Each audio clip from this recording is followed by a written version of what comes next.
Okay, kia ora koutou, namaste. Everybody knows it's very difficult to have the graveyard shift on a day like today, later in the afternoon. But I still feel quite invigorated by the speakers who we've had before us, and it's really lifted my energy levels as well, so thank you very much. But I'd like to say that on behalf of my NZTE colleagues, for Ministry of Foreign Affairs, for Education New Zealand, members of Ministry of Business and Innovation and Employment, and of course my colleagues from New Zealand Trade Enterprise, including our Trade Commissioner in New Delhi, Jane Cunliffe. I'm very proud to be here on behalf of our New Zealand agency, speaking here to you today about what our role is in supporting EduTech here in New Zealand and projecting out into India. So I want to start by saying that New Zealand Trade Enterprise has been active in India for a long time, and our activity to grow New Zealand companies in this diverse and dynamic country has spanned several decades. And we're proud to have played a part in some great India-New Zealand success stories. From the long-established trade in New Zealand timber and wool products to New Zealand technology on India Space Agency's mission to Mars, to last year's inauguration of the new Kochi International Airport, installed with glide path baggage handling systems, it's a well-established relationship that continues to evolve. During this time, we've also seen some pretty monumental changes, not just in our two countries, but around the world. The advent and eventual ubiquity of mobile phones and digitisation, the rise of the middle class and levels of global wealth, the continued affordability of international travel and tourism. Now, all these elements have had an impact on how we approach education and business today. And during today's summit, we've heard a lot about how we prepare ourselves, or how we prepare to educate ourselves for this constantly changing world. And as a parent of 3 school-aged children, I'm pretty familiar with a lot of the conversations that are happening around schoolyards with not only children but also their parents. I mean, what's going on? How are we going to be learning in the future? And in fact, it's no different for business either.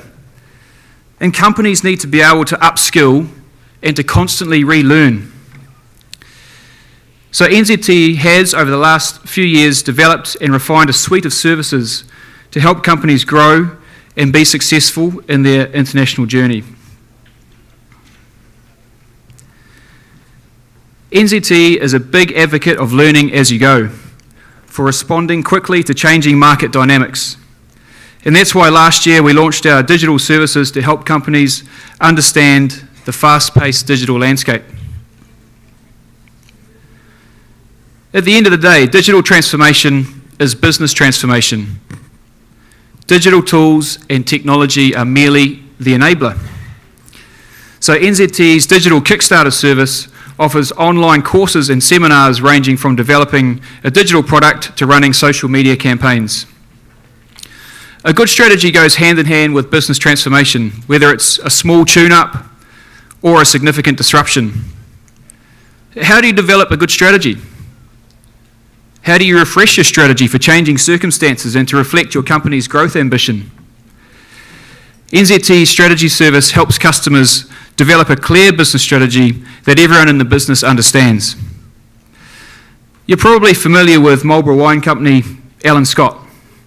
Now, they're not an education technology company, but their story shows the potential of the fresh thinking strategy workshops. As a family-run business, they now have a clear succession plan, an ambitious but realistic goal, and a motivating tagline for the business, all underpinned by a strong internal brand and aligned team. So NZTE not only supports companies, whether they be wine growers or leading education technology companies, to grow bigger, better, faster, but we're also a service providing organisation ourselves. There's huge global demand for skills development and education, so it's important we encourage New Zealand companies to continue to upskill and educate. New Zealand is becoming more well known for its high-tech ingenuity. The likes of Xero, 8i, Vista Entertainment Solutions, Crick HQ, Datacom, and Vend spring to mind. This innovative spirit has been applied with great success to the education sector, resulting in some very clever companies changing the way children learn for the better. Take BookTrack, for example, an Auckland-based company changing how people engage with ebooks. The platform allows users to create sound effects and background music in time to events that are happening in the story. An intermediate school principal I met with recently says that BookTrack is helping students who previously struggled with reading to fall in love with books. The company has 1.5 million users globally and has been successfully pitching for investment in the UK, the UAE and the USA. The global demand for education technology is not just reserved for traditional education institutions. Organisations, public and private, are exploring smart solutions for training and professional development. Another example is Totra Learning Solutions, who provide open source learning management software to the corporate and government sectors. With more than 800 companies subscribing to Totra Learning Solutions across 25 countries and in 16 different languages, the company is really focused on growing internationally. At the moment, the UK and Europe are the dominant markets for Totra, but the USA is quickly also becoming a target market. With the global edutech market predicted to be worth $200 billion, Totra Learning Solutions is capitalising on people and organisations' need to learn new skills, knowledge and behaviours. So let's turn to India, a country on the move. Its dynamic, bold, Modi-led government has ambitious programs to drive transformational economic change for better lives of its people.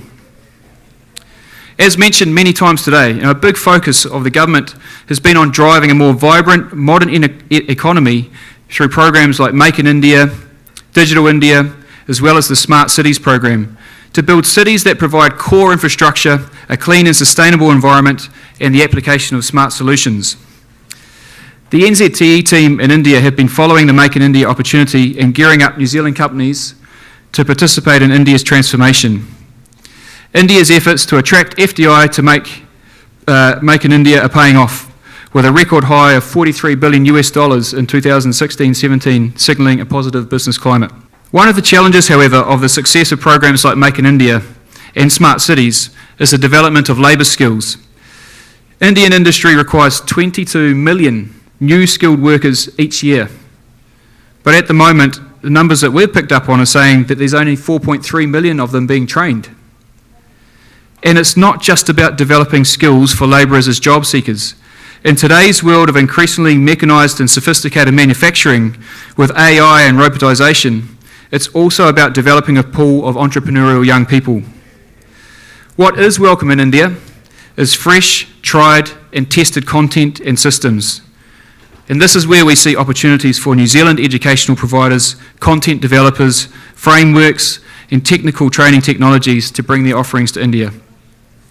A final example I'll use is ADI Instruments, a Dunedin-based company who have been active in India for several years now. And they sell equipment for data capture and data analysis to research labs and hospitals. They're catching on to the vast opportunity in skills development and medical education in India.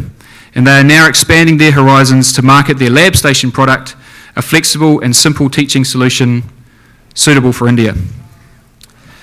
The Indian government is also sharply focused on stimulating innovation in its young population and in growing the ecosystem for the next generation of job creators. So we know that New Zealand is producing some very smart companies in robotics, animation, AI, and virtual augmented reality.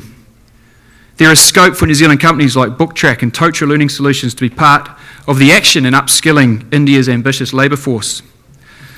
So to conclude, I leave you with one message, and that is that we're not underestimating the degree of transformation and modernisation occurring in India today.